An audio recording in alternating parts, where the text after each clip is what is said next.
Hello friends, welcome to Traders Den. आज देखते हैं कि किस तरीके से मार्केट में ट्रेडर्स ने डील किया और क्या रहा आज का प्रॉफिट एंड लॉस और मार्केट का ओवरव्यू। ये सारी चीज़ें हम बहुत ही डिटेल में डिस्कस करेंगे। तो चलिए शुरुआत करता हूँ कि किस तरीके से आज मार्केट मेरे लिए रहा। तो अगर मैं बात करूँ मार्केट के लिए, तो जिस तरीके से अगर मैं ये सेंसेक्स का चार्ट देख रहा हूँ, क्योंकि आज सेंसेक्स की एक्सपायरी थी और सेंसेक्स की एक्सपायरी में जिस तरीके की आज मूवमेंट आई, दोनों ही साइड काफ़ी बड़े मूवमेंट थे। और मुझे लगता है आज सारे ट्रेडर्स जो भी हम ही बैठे हुए हैं, ये काफ़ी डिफ़िकल्ट मार्केट कह सकते हैं। इस मार्केट में ट्रेड करना, और सबसे बड़ी बात है जो प्रीमियम थे आज सेंसेक्स की एक्सपायरी में, वो बहुत हाई थे। और शुरुआत में ऐसा नहीं था, शुरुआत में लगभग 400 या 450 के आसपास आज स्ट्रैडल था। हाँ मतलब आज प्रीमियम खुलने के टाइम काफ़ी अच्छे बिहेव कर रहे थे। इनफैक्ट 10 बजे के आसपास मुझे लगता है प्रीमियम ने 250 260 का लो भी माना था, लेकिन उसके बाद में वहाँ से 600 तक चले गए थे प्रीमियम। वहाँ से 600 और 500 की रेंज में काफ़ी बार आया। मतलब उस समय ट्रेड करना ऑलमोस्ट इम्पॉसिबल था मेरी स्ट्रैटेजी के थ्रू, जो मैं स्ट्रैटेजी यूज़ करता हूँ। और ऐसा ही रहा कि स्टार्टिंग में मैंने ट्रेड किया था शुरुआत के, ये जब डाउन साइड मूव आया था, तो स्ट्रैटेजी में कुछ हेजेस थे जिसकी वजह से मुझे लॉस नहीं हुआ, पर कुछ अच्छा खासा प्रॉफिट नहीं हुआ था। मतलब ऑलमोस्ट नेग्लिजिबल प्रॉफिट ही था। लेकिन उसके बाद मैं पूरे टाइम मार्केट से बाहर था, क्योंकि जिस तरीके की एक्सपायरी थी उसमें 600 प्रीमियम पे मैं अपनी स्ट्रैटेजीज़ के साथ ट्रेड नहीं कर सकता हूँ। तो मैं वेट कर रहा था उस प्रीमियम को डीके होने के लिए, और जो कि बहुत लेट आया। और जब लेट आया तो उस तरीके से कैपिटलाइज़ करना थोड़ा मुश्किल है उस क्वांटिटी के साथ। लेकिन मेरी जो स्ट्रैटेजी की परफॉर्मेंस रही, इस अकाउंट में लगभग 37,000 रुपये बने, जो कि कैपिटल का 0.4 है। और दूसरे अकाउंट की अगर मैं बात करूं, मैं मुझे लगता है कि एक काफ़ी बड़ा इंडिकेटर की मार्केट आज काफ़ी टफ थी यही है कि आज कोई क्लोजिंग के लिए भी हम में से मार्केट में एक्टिव नहीं रुका है। आई थिंक फ्राइडे ऐसे ही थोड़े से डे एंड होते होते हर कोई थोड़ा सा डिमोटिवेटेड हो जाता है, वीकेंड का इंतजार कर रहा होता है। और आज जैसी मार्केट के बाद में स्पेशली मुझे लगता है हर किसी को एक ऑफ डे की ज़रूरत है, तो इसीलिए मुझे लगता है 3:20 को ही हम सारे यहाँ पे आ गए। हाँ एग्जैक्टली, सबके ट्रेड्स पहले ही क्लोज हो गए थे। तो मैं दूसरे अकाउंट की अगर बात करूं, तो इसमें मैं जैसे कल बताया था कि मैं पोजिशनल ट्रेड शुरुआत की थी निफ्टी की, जो कि काफ़ी टफ डे था। जिस दिन मैंने पोजिशनल शुरू किया उसके बाद आज पूरे दिन जिस तरीके का पेन मुझे निफ्टी में देखने को मिला, अल्टीमेटली मुझे काफ़ी ज़्यादा लॉस हुआ उसमें। लगभग 0.2 या 0.3% के आसपास लॉस हुआ। और उसके बाद वो तो इसमें कुछ इंट्राडे स्ट्रैटेजी थी जिसकी वजह से थोड़ा बहुत स्क्रैच के आसपास अकाउंट दिख रहा है। बट अगर मैं बात करूँ निफ्टी में, तो मैंने पुट साइड में भी जो प्रीमियम की चीज़ें मैंने सेल करी थी उसका मैंने 4 टाइम्स देखा है, और मैंने अपनी पोजीशन कट भी करी है। और कट करने के बाद कॉल साइड में भी इतनी पेन मिली है कि जब प्रीमियम डबल हो गए या 2.5 टाइम्स हो गए तो मुझे उसको भी शिफ्ट करना पड़ा। मैं कोशिश कर रहा था कि इस पोजीशन को कैरी कर पाऊँ मंडे के लिए, पर जिस तरीके की मूवमेंट थी मुझे ऐसा लग रहा है कि हो सकता है गैप अप हो जाए और फिर मुझे उस पोजीशंस के साथ डील करना थोड़ा मुश्किल लग रहा है। तो अभी के लिए मैंने उसको स्क्वायर ऑफ भी कर दिया है। और अथर्व के अकाउंट की अगर मैं बात करूं, तो उस अकाउंट में जो स्ट्रैटेजी चली है उसमें लगभग 62,000 बना है। और ये जो स्ट्रैटेजी थी वो लगभग एंड में ही चली है। इनकी भी स्ट्रैटेजी जो उन्होंने चलाया है उसमें एंड में ही उन्होंने इसमें गेन किया है पैनल, क्योंकि शुरुआत में सुबह सुबह वो भी स्क्रैच के आसपास ही था और एंड में ही जो प्रॉफिट आया है। तो ये कैपिटल का अगर मैं बात करूँ तो 0.25 के आसपास है जो इनका प्रॉफिट बना है। मार्केट के ओवरव्यू के लिए अगर मैं बात करूँ, तो आज जैसे हमने कल भी डिस्कस किया था, और इनफैक्ट शिवम ने भी बोला था कि वो 24,350 के लेवल को आगे देखेंगे, उसके बाद अगर यहाँ से ऊपर जाती है तो बुलिश होंगे। मतलब मेरा भी एक व्यू था कि अगर 24,500 पे टिकती है तो टिकेगी, अदरवाइज जो लेवल था वो 24,350 का ही था। हालांकि वहाँ के बाद एक लेवल ब्रेक किया, अगेन जब ये ब्रेक किया तभी मैं पोजिशनल से अपनी पोजीशन शिफ्ट किया, क्योंकि यहाँ तक मैं रुका हुआ था। बट जैसे ही रुका मुझे लगा कि अब फॉल बड़ा हो सकता है, और रिकवरी जो आई है वो बहुत ही शार्प आई है। मतलब तो ये किस किस लेवल का आपने लॉस, मतलब आप देखा, अगर मैं इंट्राडे पीएनएल एमटीएम स्विंग की बात करूं तो कितने नेगेटिव तक आप गए थे? मैं 0.5 नेगेटिव तक गया था। अच्छा, हाँ, तो ये 0.5%। आप डिप्लॉयड कैपिटल बता रहे हैं? नहीं, ये जो मेरी अच्छा। कैपिटल है इस अकाउंट की, उसकी 0.5 कैपिटल की मैं बात कर मतलब रहा हूँ। आज प्रीमियम्स काफ़ी वियर्ड थे। बहुत ही वियर्ड थे। मतलब जो मैं उस स्ट्रैटेजी से प्रॉफिट बनाना ओवरऑल बनाता मैं वीक में, मुझे लगता है मैंने उसका लगभग 0.8 मतलब 80% मैंने आज आज दे दिया देख लिया है। था एक तो बार, ओवरऑल हाँ। कोई मतलब नहीं था मैं उस स्ट्रैटेजी को कैरी करूं, उसके बगैर मैं उसको स्क्वायर ऑफ करके एक फ्रेश पोजीशन मंडे को बनाऊंगा, हो सकता है सेंसेक्स में बनाऊं। बट आज के लिए प्रीमियम बहुत ही वियर्ड थे, जिसकी वजह से शिफ्टिंग में ही मैंने पॉइंट्स लूज़ कर दिए हैं, तो ज़्यादा बचा नहीं था। अगर मैं मूवमेंट की बात करूं तो यहाँ से जो शार्प रिकवरी के बाद अब जो मूवमेंट दिखा रहा है ना, ये 24,500 से ऊपर अब 24,785 के आसपास, अभी मार्केट क्लोज भी नहीं हुई है, इसके आसपास ही लग रहा है क्लोजिंग होगी। तो मैं थोड़ा सा अब एक्सपेक्ट कर रहा हूँ बुलिश, मुझे ऐसा लग रहा है कि हो सकता है मंडे हमें गैप अप भी देखने को मिल सकता है, और इसलिए मैं ओवरनाइट पोजीशन कैरी भी नहीं कर रहा हूँ। सेंसेक्स की बात करें तो सेंसेक्स में और भी ज़्यादा आज मूवमेंट देखने को मिल सकता है, इसके प्रीमियम तो बहुत ही वियर्ड बिहेव किए हैं। अगर इसके प्रीमियम्स की बात करें तो एक टाइम पे कॉल भी बहुत तेज़ी से फट रहे थे उसके प्रीमियम्स, और जब मार्केट नीचे गया तो पुट भी बहुत तेज़ी से उसके प्रीमियम्स फट रहे थे। तो ये है मेरा ओवरव्यू। मुझे ऐसा लगता है कि थोड़ा सा बुलिश व्यू बना के चलना चाहिए। मैं कोशिश करूँगा मंडे से थोड़ा सा बुलिश व्यू पोजिशनल में बनाऊँ, और इंट्राडे स्ट्रैटेजी जो मेरी एल्गो के थ्रू चलती है वो एज इट इज़ चलेगी। तो शिवम आप बताइए आपका दिन कैसा रहा आज? डेफिनेटली बहुत बढ़िया रहा मेरा दिन। वेट कर आज रहा आज शिवम के लिए जो एक सेट पीस वाला मार्केट होता है उस तरीके से था आज। तो सबसे पहले तो मैं बताऊंगा पहले डाटा के थ्रू। अगर मैं डाटा की बात करूं तो आप देखोगे कि निफ्टी जो था बेरिश था, क्योंकि मैं निफ्टी ही करता हूं ज़्यादातर। प्लस अगर ये मैं ऑप्स्ट्रा वाला डाटा अगर देखना चाहूँ तो इसमें कुछ इस तरह का सा नेट पोजीशन दिख रही थी कि 63,000 माइनस था और 52,000 आपका प्रो पॉजिटिव थे। तो इस केसेस में जनरली मार्केट जो एक रिएक्शन होता है वी शेप का होता है, जो मेरी एनालिसिस बताती है कि वी शेप आता है मार्केट में। बट जो आज हुआ वो मतलब अनएक्सपेक्टेड था कि इस तरीके से शार्प डाउनफॉल आएगा, मैं वो भी कैप्चर किया, और फिर उसके बाद पुट जब ऊपर हुआ तो वो भी कैप्चर किया।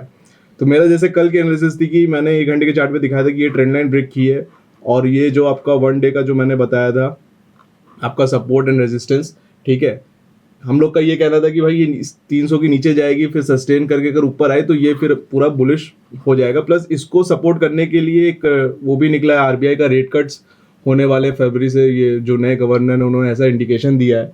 तो रेट कट्स होंगे, रेपो रेट कम होगा, तो फिर डेफिनेटली मार्केट में लिक्विडिटी आएगी, तो जिससे ये भी एंटिसिपेशन की वजह से आज मार्केट ने इतनी तेजी से निफ्टी ने मूव किया है, ठीक है। और इन्फ्लेशन का डाटा भी कम आया था, प्लस जीडीपी कम आ रही है, पर उसको कंट्रोल करने के लिए जब लिक्विडिटी आएगी तो डेफिनेटली ये मार्केट के लिए अच्छी बात है। तो ये आज मार्केट में ये चीज़ दिखा। तो मैं सबसे पहले अपने प्रॉफिट एंड लॉस की अगर बात करूं तो 54,700, ये थोड़ा अलग चीज़ है। 54,500 का प्रॉफिट हुआ है मेरा, जो कि ऑन कैपिटल है 1.38% के आसपास। और अगर आपने देखे कि डिप्लॉय कितना किया था? डिप्लॉय सिर्फ 10 लाख से हुआ था मेरा, और 10 लाख में देखा जाए तो ये पूरा 5% मैंने कैप्चर किया है। तो जिसमें मैंने पहले बताया ये जो आपका पुट था, मैंने कॉल पहले बेची जिसमें 23,000 रुपये बने, और कॉल का जो मैंने कट किया था स्ट्रैटेजिक्स के अकॉर्डिंग जहाँ पे मेरा कट आया था वो मैं दिखा देता हूँ। इस वाले स्पाइक पे आया था, तो उससे थोड़ा सा पहले आने से पहले मैंने उसको एग्जिट कर दिया था एज पर रूल। फिर यहीं पे मैंने एंट्री की थी पुट साइड की इस वाले कैंडल पर, तो जिसमें मोस्टली मुझको आपका ये रिटर्न आपका दिखाता है मिनट 37,000 बना था। और ये मैं मतलब ऑलमोस्ट ये 60,000 गया था, तो 1.5 आ गया था, 1.5%। तो मेरा एक रूल है कि 1.5% आने के बाद जनरली देखा नहीं गया कि ये ऑल स्ट्रेच करती है मार्केट। तो मुझे लगा कि यहाँ पे मैंने तब भी एक ट्रेड लिया था पुट साइड का 350 क्वांटिटी से, अगर मैं इसमें बना रहता तो आज मोटा मोटा 1 लाख आता। बट जब नीचे गिरने लगी तो मुझे लगा कि ओवर हो चुका है। बट ये जो मूवमेंट थी जनरली न्यूज़ की वजह से आई थी, तो वो कैप्चर नहीं हुआ, बट ठीक है, मैं खोना नहीं चाहता था 1.5, तो इसलिए मैंने उसको रहने दिया। और आज का मेरा ये है। अब जो व्यू है मैं बता देता हूँ। अगर व्यू अभी भी इंटैक्ट है, मार्केट ऊपर की तरफ मुझे बुलिश लग रही है। जैसे ही इसके ऊपर अच्छी क्लोजिंग आ गई तो मार्केट अब यहाँ से 25,200 को टच करेगी और 25,500 को भी जा सकती है, क्योंकि आपका आरबीआई भी लिक्विडिटी के लिए सपोर्ट कर रहा है। तो मेरा व्यू अब बुलिश साइड की तरफ कंफर्म हो चुका है। तो मोस्टली मेरे ट्रेड स्ट्रैटेजीज के अकॉर्डिंग जाएगा, बट अगर बायस डिसीजन आएगा तो मैं पुट को सेल करना ज़्यादा प्रेफर करूंगा बुलिश साइड के लिए, वो उसमें मैं एग्रेसिव होऊंगा। तो जब अगर आपका बायस और आपकी स्ट्रैटेजी को साथ में प्ले आउट करना होता है तो आप क्या करते हो? मैं ओपन इंटरेस्ट का सहारा लेता हूँ। अगर उस दिन मार्केट दिखा रही है कि और प्रीमियम दिखा रहा है कि भाई मार्केट में ऊपर की साइड आ सकते हैं, तो फिर मैं कॉल को कम अवॉइड करता हूँ। अगर दिखता है कि यार यहाँ से कॉल में लॉस हो सकता है, तो मैं कम क्वांटिटी से कॉल को एंट्री करता हूँ। तो ये चीज़ मैं करके देता हूँ, बट एंट्री मैं लेता हूँ अकॉर्डिंग टू स्ट्रैटेजीज। कभी बार अगर मेरा व्यू बुलिश है तो मैं कॉल को अवॉइड भी कर देता हूँ। अच्छा। कॉल पे एंट्री नहीं लेनी, पुट पे लेते हैं, पुट में मेरा एग्रेसिव हो तो मेरा सही भी जाता है मोस्टली। बट ठीक है, आपको बायस रहना पड़ेगा क्योंकि हर चीज़ें 100% जो है एल्गो से नहीं होती, आपको बायस डिसीजन भी लेना ज़रूरी है। तो जैसे आप ओआई देखते हो तो निफ्टी में आप ट्रेड करते हो, तो हर दिन जैसे उसकी जिस दिन एक्सपायरी है उस दिन के अलावा जो बाकी दिन होते हैं, तो क्या आप इंट्राडे ओआई देखते हो या फिर इंट्राडे वाई चेंज देखता हूँ। वाई चेंज पे मेरा डिसीजन रहता है, ओवरऑल पे नहीं रहता। ओके। हाँ, तो ये मेरा आज का दिन था। सर आप बताओ आपका दिन कैसा रहा? तो काफ़ी टफ दिन था, जैसे सबने ही कहा कि काफ़ी टफ दिन था। तो जनरली जिस चीज़ पे हर कोई मुझे लगता है मार्केट में वर्क करता है वो ये है कि अगर मार्केट आज शॉर्ट वॉल प्लेयर्स को पैसा देगा तो आप ट्राई करते हो कि आप साइज अप करो और कैप्चर कर पाओ मूव, या फिर अगर मार्केट में कोई न्यूज़ पेंडिंग है डिसॉल्व होनी या कोई बड़ा कैश फ्लो आने वाला है तो प्रीमियम हाई रहते हैं, और जब तक वो प्रीमियम आपको इंडिकेशन नहीं देते कि प्रीमियम गिर रहा है तब तक आप बाहर रहते हो। तो आज मार्केट ने इस लाइन के साथ में काफ़ी टो किया दोनों साइड पे। तो अगर आप देखोगे प्रीमियम खुलने के बाद में एक बार शूट अप किए, तो प्रीमियम जब शूट अप किया तो मुझे लगा कि ये उन दिनों में से है जहाँ पे वॉल इंक्रीज होती है और मूव आने वाला होता है। तो जब प्रीमियम इंक्रीज हुए तब मैंने थोड़ी सी अग्रेसिवली हेजेस बाय कर ली। वहाँ से जब हेजेस बाय हो चुकी थी तब मार्केट ने वॉल गिराना चालू किया, तो वहाँ पे हेजेस में लॉस हो रहा था। फिर जब तक दिखा कि ओके शायद सुबह वाला मूव एक फेक मूव था, उसके बाद में अब शायद डीके होने वाला है, तो मैंने वापस यहाँ पे ऑप्शन सेलिंग अच्छी क्वांटिटी में भर ली थी। तो वहाँ से प्रीमियम बढ़ने लग गए वापस। तो काफ़ी टफ दिन था, लेकिन कहीं ना कहीं जो सुबह वाली हेजेस थी उन्होंने एमटीएम को रोक के रखा था ताकि ज़्यादा स्टॉप के पास में ना जा पाए, इसीलिए डे सर्वाइव हो पाया। बाकी इस पूरे पीरियड में मतलब मुझे लगता है करीबन 11 साढ़े 11 के बाद में मैं मार्केट से बाहर था। 11:30 से लेके 1:15 तक मैं मार्केट में नहीं था। मैं जो पोजिशनल कैरी करके गया था उसको मैनेज कर रहा था, बट इंट्राडे स्ट्रैटेजीज ट्रेड नहीं हो रही थी। आपका दिल्ली का 11 साढ़े 11 बजे तक क्या एमटीएम था? मेरा 11:30 बजे एमटीएम 0.2 पॉजिटिव के आसपास था। मतलब अगर इंट्राडे में? हाँ, इंट्राडे में अगर मैं इस अकाउंट की बात करूँ तो तकरीबन 20-22 हज़ार रुपये अब था मैं, क्योंकि हेजेस में एक अच्छा खासा शूट आया था तो वो मैंने बुक कर लिया था। तो अगर आप देखोगे तो 79,600 की जो पुट है, 79,700 की जो पुट है उसमें मैंने तकरीबन 42,000 रुपये बुक किए। तो one of the main reasons कि कुछ पैसा बना था वो यही था कि जो डाउन मूव आया था उसमें मेरी हेजेस जो अग्रेसिवली बाय पड़ी थी वहाँ पे कुछ मुझे थोड़ा सा प्रॉफिट दिख गया, तो मैं वहाँ पे एग्जिट हो गया था। और बाकी अगर इस अकाउंट की बात करूँ तो इस अकाउंट में मैं जब उस टाइम पे उस हेज में मैं प्रॉफिट कर रहा था, तभी सेम टाइम पे निफ्टी की जो कल मैं कैरी करके गया था पुट शॉर्ट, उसमें उसी टाइम पे मुझे इतना लॉस भी हो रहा था। तो अगर मैं कहूँ तो honestly at any point in the day मैं ग्रीन में सिर्फ डे के एंड में ही आया हूँ। उसके अलावा थ्रू आउट द डे में नेगेटिव में ही था। अगर दोनों अकाउंट की परफॉर्मेंस को मैं साइमल्टेनियसली कंपेयर करूँ तो कहीं ना कहीं वहाँ पे हेज में प्रॉफिट आ रहा था, लेकिन यहाँ पे जो सेल पोजीशन थी उसमें उससे ज़्यादा लॉस आ रहा था। तो मेरा पूरा दिन एक्चुअली पोजिशनल ट्रेड को मेंटेन करने में ही चला गया, क्योंकि एक तो नया सेटअप है और मुझे लगता है थोड़ी सी साइजिंग अग्रेसिव हो गई थी, और उसके साथ साथ में मार्केट भी वर्स था। और जनरली ऐसा होता है कि आप जब कोई नई चीज़ चालू करते हो तो you are very hesitant to leave it. मतलब अगर यही चीज़ मैं जैसे इंट्राडे स्ट्रैटेजीज है जो हम सालों से चला रहे हैं उसमें you are very swift to enter and exit. मतलब आप जानते हो कि आपको एग्जिट ले लेना है, फिर आप वापस आ सकते हो। पोजिशनल है, नई स्ट्रैटेजी, नया सेटअप है, इसलिए आप चाहते हो कि यार फर्स्ट डे पे शायद लॉस ना हो। फर्स्ट डे पे मैं देखना चाहता हूँ कि थोड़ी रिजिड रहते हो आप, कि मैं कितना आगे तक पुल कर सकता हूँ इसको, या इस स्ट्रैटेजी में कितना कैपेसिटी है लॉस लेने की या प्रॉफिट बनाने की। तो उस चक्कर में थोड़ा काफ़ी स्ट्रेच आउट कर दिया। मतलब अगर आप देखोगे तो जितना लॉस मैंने पुट में किया है उतना ही लॉस मैंने वापस कॉल में भी किया है आज। तो नीचे वाले मूव में पुट्स में लॉस किया, फिर ऊपर जब आई तब वापस कॉल में लॉस किया। तो काफ़ी टफ डे था, लेकिन लास्ट में जब सेंसेक्स ने थोड़ा सा मूव ख़त्म किया उसके बाद में डीके आने लगा। जब सेंसेक्स में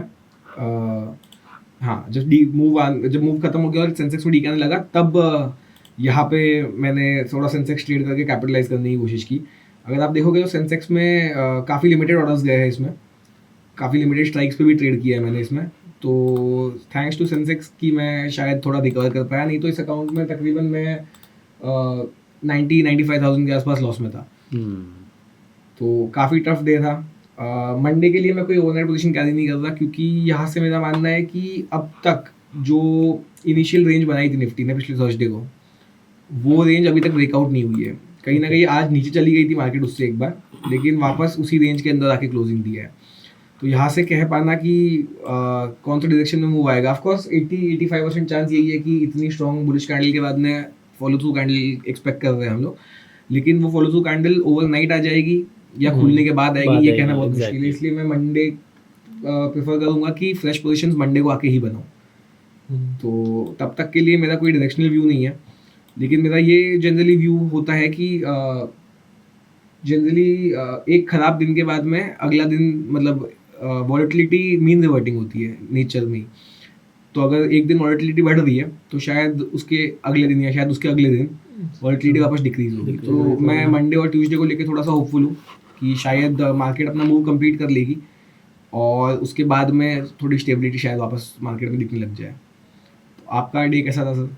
तो सभी ने बताया कि आज मार्केट काफ़ी वॉलेटाइल था। तो आज नीचे से वैसे 2000 पॉइंट का मूव आया सेंसेक्स के अंदर, सॉरी, तो ये सर निफ्टी तो ये नीचे 80,070 तक गया, फिर वहाँ से पूरा 2000 पॉइंट का ऊपर मूव आया, जो कि नीचे का भी काफ़ी बड़ा मूव था। और मेरा MTM एक्चुअली आज प्लस रहा है, 71,535 एक्चुअली आज का प्रॉफिट था।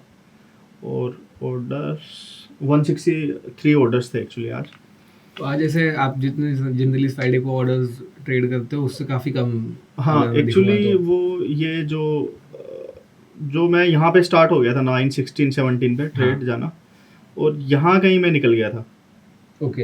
हाँ, तो मेरे को प्रीमियम एक्चुअली उस हिसाब से लग रहे थे, फिर दोबारा एंट्री मैंने की नहीं। अदरवाइज अगर ट्रेड करता तो मेरा स्टॉप लॉस ही होता बेसिकली। अच्छा। हाँ, जो कि मूव ऊपर की तरफ ये जो प्रीमियम थे वो 750 तक गए हैं बेसिकली। 250 से तो ट्रिपल हो गए हैं वहाँ से, ट्रिपल हो गए। तो जो कि डीके आना करीबन 12-1 बजे के आसपास, 1 बजे के बाद ही स्टार्ट हुआ। 1 बजे के बाद भी जो स्पाइक आ ही रहे थे, तो उसके बाद उसके साथ डीके आ रहा था। तो पूरे दिन वैसे ही चलता रहा। अदरवाइज असल हो सकता था मेरा अगर पूरे दिन बैठता तो मैं। आपने ये कैसे आइडेंटिफाई किया कि यहीं पे कट करना ज़्यादा ज़रूरी है, जब आपने एकदम ये आपने प्रीमियम के लो पे कट किया है? नहीं, एक्चुअली जो मैं जहाँ पे एंटर हुआ था ना, वहाँ पे करीबन 600 रुपये करीबन मिल रहे थे प्रीमियम, और जो एग्जिट किया मैंने वो उसका आधा से कम हो चुका था, 250 चला गया था। तो मैं सोच रहा था एक बार बाहर बैठ के फिर देखते हैं कैसा रहा, एनालाइज करते हैं कि आगे मार्केट क्या। हाँ, पर जैसा रहा मार्केट वैसा तो अनएक्सपेक्टेड था। 2000 पॉइंट का मूव था और प्रीमियम भी ट्रिपल थे। आई मीन आज काफी टफ मार्केट था कल।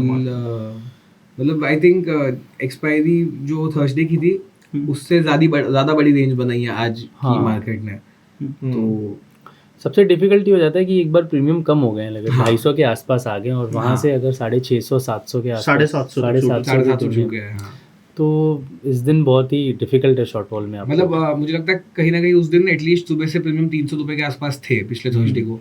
तो किसी का भी सेलिंग प्राइस इतना नीचे नहीं हुआ होगा कॉल या पुट का कि 3 गुना हो गया होगा। बट यहाँ पे आज जैसे दिनों पे जो किसी ने अगर 300-350 के आसपास एंटर किया होगा ये सोच के कि शायद आज एक इजी डे है, उनके लिए इमीडिएटली अगले आधे घंटे में ही प्रीमियम उनके लिए तो डबल हो चुके होंगे। तो ये काफ़ी टफ मार्केट था आज उनके लिए। बट स्टिल सर, अगर आप लोग इस मार्केट में पैसे बचा ले रहे हो तो वो भी रिकमेंडेबल है, मतलब बड़ी बात है। मतलब आई थिंक हम लोग तो बचा ही रहे हैं, आप तो डेली प्रॉफिट बनाए जा रहे हो।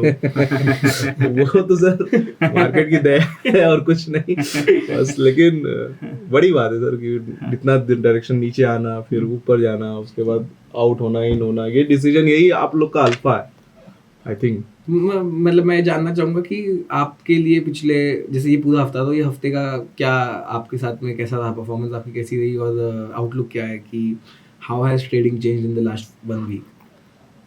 मतलब अगर सबसे पहले मैं बात करूँ कि ट्रेडिंग कैसे चेंज हुई है, लाइक पहले अगर आज से 1 डेढ़ महीने पहले की बात करूँ तो अगर मैं अपने एल्गोरिदम्स को डिप्लॉय कर देता था मार्केट में तो मुझे मैनुअल ऑब्जर्वेशन की रिक्वायरमेंट बहुत कम थी, क्योंकि मुझे ऐसा लगता था कि ये सर्टेन काइंड ऑफ मार्केट चलती आ रही है और यही सर्टेन काइंड ऑफ मार्केट मैं एक्सपेक्ट कर रहा हूँ और वैसे ही चलती रही। तो या तो मेरे स्टॉप लॉसेस जाते थे या फिर प्रॉफिट होता था। अभी जो मैं पिछले हफ्ते की बात करूं या फिर पिछले और 2 हफ्ते की बात करूं, मुझे ऐसा लगता है कि एल्गो डिप्लॉय करने के बाद भी मेरे इंस्टिंक्ट बहुत इंपॉर्टेंट है कि मतलब अगर मैं वो नहीं ले रहा हूं तो अल्टीमेटली वो बड़े ड्रॉडाउन्स की तरफ जा सकता हूं। तो समहाउ मैं ये बोलूँगा मेरे लिए लास्ट वीक या उसके लास्ट वीक बहुत अच्छा नहीं रहा, बट खुद मैनुअल इंटरवेंशन की वजह से वो जो स्टॉप लॉसेस थे शायद वो थोड़े बच गए। और अब मुझे ऐसा लग रहा है कि इसी से अडेप्टेबिलिटी बढ़ानी पड़ेगी। कुछ टाइम तक मैं थोड़ा रिजिड था कि हो सकता है कि मार्केट में सर्टेन टाइम के लिए, पर मुझे धीरे धीरे रियलाइज़ हो रहा है कि ये ही सिमिलर काइंड ऑफ मार्केट है। अगर मार्केट चेंज होती है तो वो चेंजिंग है, इवॉल्व कर रही है, हाँ। जैसे भी कर रही है। तो मतलब इसके साथ शायद मुझे लगता है कि हमारी एल्गोज को या हमारे सिस्टम्स को भी साथ साथ में इवॉल्व करना पड़ेगा। एग्जैक्टली। क्योंकि आप अपने मतलब ऑफ कोर्स ह्यूमन इंस्टिंक्ट से बेटर कंप्यूटर कोई है नहीं, बट इवेंचुअली तो you will have to stop putting your instinct into your trade. क्योंकि हमेशा जैसे जैसे आपकी साइज बढ़ती जाएगी आप हमेशा ट्राई करोगे कि आप रिलाई कर सको आपके सिस्टम पे और ना कि अपने इंस्टिंक्ट पे। क्योंकि अगर उस दिन सुबह आपका दिन अच्छा नहीं जा रहा होगा फॉर सम अदर रीजन या फिर आपकी पर्सनल लाइफ में कोई क्वेश्चन होगा तो आपकी इंस्टिंक्ट फेड ऑफ हो जाएगी, लेकिन आपका सिस्टम शायद फेड ऑफ ना हो। मतलब अभी भी ऐसा लगता है कि हम मतलब एल्गोस पे ही काम चल रहा होता है। इंस्टिंक्ट बस इतना ही है कि क्या अभी बंद करना है या फिर क्या अभी चालू रखना है इसको या फिर वापस से बाद में एंटर करना है। तो इस तरह की कल हम यही बात कर रहे थे कि एक एल्गो का फॉर्मुलेशन कोई कैसे करता है, तो मुझे लगता है यही जो चीजें हमारी इंस्टिंक्ट में होती है इसी को अगर हम कोड कर पाए। एग्जैक्टली। मतलब आज मुझे जो मेरी सिस्टम्स में मिसिंग लगता है कि मेरे सिस्टम्स को शायद ये नहीं पता कि क्या इंडिकेशन मार्केट दे दी है कि एग्जिट लेट्स से आपने 11 बजे से आज 1 बजे तक ट्रेड नहीं किया तो ये आपका पर्सनल डिसीजन था, बट अगर यही चीज एल्गो किसी फॉर्म में इम्प्लाई कर पाए तो शायद हमारा थोड़ा इंटरवेंशन कम हो जाएगा। आपको क्या लगता है कि इस हफ्ते में क्या लर्निंग रही है आपकी मार्केट को देख के? एक्चुअली सम टाइम सिस्टम काम कर रहा था और कभी कभी जैसे बड़े डायरेक्शनल मूव हो रहे थे तो मैं खुद से मैनुअली कुछ ऑर्डर पंच करने पड़ रहे थे, तो बहुत लग रहा है मेरे को। जैसे सपोज अक्टूबर में भी ऐसा था कि मार्केट काफ़ी वोलेटाइल था, सिस्टम्स काम नहीं कर रहे थे, उसमें भी मैनुअल इंटरवेंशन था और अभी भी मैनुअल इंटरवेंशन कर रहा है क्योंकि 2000 पॉइंट का मूव सेंसेक्स में एक दिन में एक्सपायरी के दिन तो बड़ा मूव है, उसके लिए थोड़े बहुत चेंजेस करने पड़ेंगे, हेजेज में चेंजेस करने पड़ेंगे काफ़ी सारे, वो दोनों चीज़ें लग रही है अभी। तो आपके लिए कैसा मतलब क्या लर्निंग रही है? अगर मैं बात करूं मुझे लर्निंग यही रही है कि जो चीज़ें आप इंट्राडे में सोचते हो कि ये मेरे को हाथों से करना पड़ेगा, आपका प्राइमरी टास्क या आपका प्राइमरी ऑब्जेक्टिव ये होना चाहिए कि उस चीज़ को अगर आप एक सिंपल भाषा में कोड कर पाओ कि अगर मुझे लगता है कि प्रीमियम का 250 तक आ जाना और 250 से आने के बाद वापस 450 चले जाना is not a good sign for the market. तो कहीं ना कहीं मैं मेरी स्ट्रैटेजी में इस चीज़ को इनकलकेट कर पाऊँ कि हाँ मेरी स्ट्रैटेजी भी कहीं ना कहीं प्रीमियम पे नज़र रखे चल रही है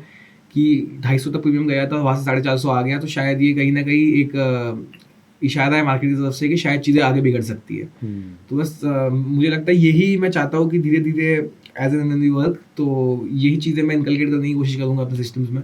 आज कुछ वैसा भी हुआ है कि जैसे कॉल साइड में जब ऊपर के स्पाइक्स आ रहे थे तो 250 के 500 भी हुए विद इन 2 मिनट 3 मिनट। मतलब एक कॉल जिसमें मैं बैठा था वो कॉल 70 से मैंने करीबन 700 जाते हुए भी देखी है। 700 क्या मुझे लगता है 1100 पे तो वो इन द मनी एक्सपायर हुई होगी। अगर आप एक बार उस चार्ट उसका वो खोल सकते हो 80,200 हाँ 81,000 की कॉल, तो 81,000 की कॉल एक बार मुझे लगता है एक पॉइंट पे 70 रुपये आ चुकी थी जब सुबह सुबह नीचे का मूव आया था। तब 81,000 की कॉल जो थी हाँ ये वाली 1136 हाँ, और ये इसका जो अगर आप इंट्राडे लो देखोगे शायद तकरीबन 70 रुपये के आसपास है। हाँ तो इस कॉल शॉर्ट में मैं बैठा था, ये कॉल मैंने 270 रुपये के आसपास काटी है। अच्छा, इंडिविजुअल कॉल या इंडिविजुअल पुट के चार्ट को आप एनालाइज कैसे करते हो? क्या किस तरीके से व्यूअर्स भी इसको देख सकते हैं? मैं मेरे लैपटॉप पे आपको एक्सप्लेन कर देता हूँ। और शायद लेट तो नहीं होता ना? लेट तो हो रहा सर, जल्दी एक्सप्लेन करो।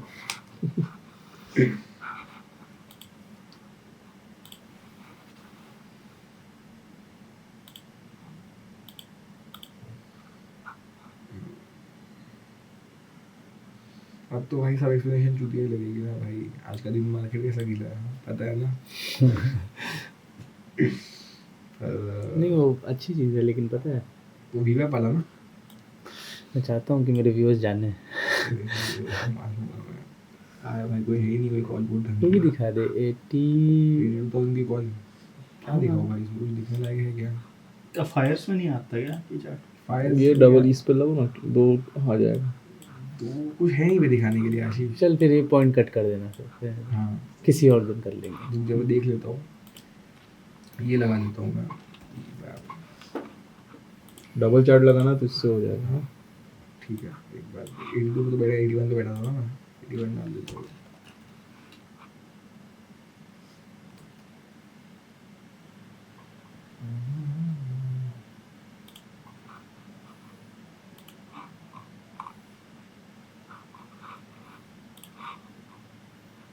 ये देख भाई तो क्या फटी थी बॉडी। हाँ तो हाँ तो इसी मूव में मैंने एग्जिट लिया था।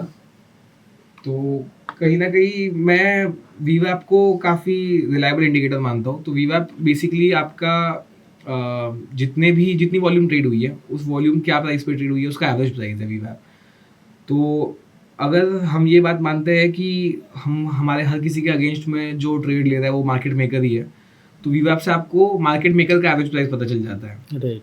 तो अगर वीवैप के नीचे है तो मार्केट मेकर भी कहीं ना कहीं उस ऑप्शन में शॉर्ट रहना प्रेफर करेगा, और अगर वीवैप के ऊपर है प्राइस तो वो भी शायद हम ये अज्यूम करते हैं कि शायद वो लॉन्ग बैठा होगा, क्योंकि हम ये अज्यूम करते हैं कि मार्केट मेकर गलत 90% टाइम्स नहीं होता। तो अगर वीवैप के नीचे कोई प्राइस ट्रेड कर रहा है तो आप बहुत बार देखोगे कि वो वीवैप से जहाँ जाके रेजिस्ट होके वापस नीचे आता है, रेजिस्टेंस लेके वापस नीचे आता है। तो ये इसीलिए कि मार्केट मेकर या कोई बड़े इंस्टीट्यूशन का पैसा वहाँ पे उस साइड से लगा हुआ है, और जब वो वीवैप के पास में आता है तो उसको एक अच्छी अपॉर्चुनिटी मिल रही है एवरेज आउट करने की उसके ट्रेड को। और सेम चीज़ अगर आप पुट साइड अगर आप देखोगे तो पुट साइड में यही हुआ था कि वीवैप से जहाँ जाके वापस रिवर्ट कर दी थी पुट अप वाले मूव में, और कॉल में यही हुआ था कि खैर ये तो काफ़ी इन मनी चला गया था। बट अगर आप सेकेंड हाफ के टुवर्ड्स अगर आप 81,900 82,000 के आसपास के कॉल देखोगे तो वो यही हुए थे कि वीवैप से आके बाउंस कर देते वापस। तो मार्केट मेकर कहीं ना कहीं उनमें लॉन्ग बैठा था, क्योंकि मार्केट मेकर की एक्सपेक्टेशन ये थी कि मार्केट उसके ऊपर कहीं पे क्लोज हो सकती है। तो ये काफ़ी इंपॉर्टेंट चीज़ है जो मैं पूरे टाइम नजर रखता हूँ, क्योंकि बाकी चीज़ें तो आपकी एग्जीक्यूशन एल्गो से ही होती है, बट मार्केट का डायरेक्शन गेज करना है या मार्केट में ये देखना है कि कहाँ पे रिस्क है वॉल एक्सप्लोजन का, तो वो मैं वीवैप के थ्रू देखना प्रेफर करता हूँ। ओके, तो वेल आज का डिस्कशन काफ़ी अच्छा रहा। हाँ, मतलब मार्केट काफ़ी टफ था, हमने काफ़ी कुछ डिस्कस किया। तो आज के लिए इतना ही। और अगर आपको एल्गो रूम्स की सब्सक्रिप्शन चाहिए तो आपको व्हाट्सएप पे लिखे हुए नंबर पे बस हाई भेजना है। और डेल्टा एक्सचेंज में अगर आपको अपना अकाउंट खुलवाना है और क्रिप्टो ट्रेड करना है तो लिंक आपको डिस्क्रिप्शन बॉक्स में मिल जाएगा, वहाँ पे जाके आप अपना डीमैट अकाउंट ओपन कर सकते हैं। मिलते हैं अगले वीडियो में, तब तक के लिए यू गो सेल्फ मेड। जय हिंद।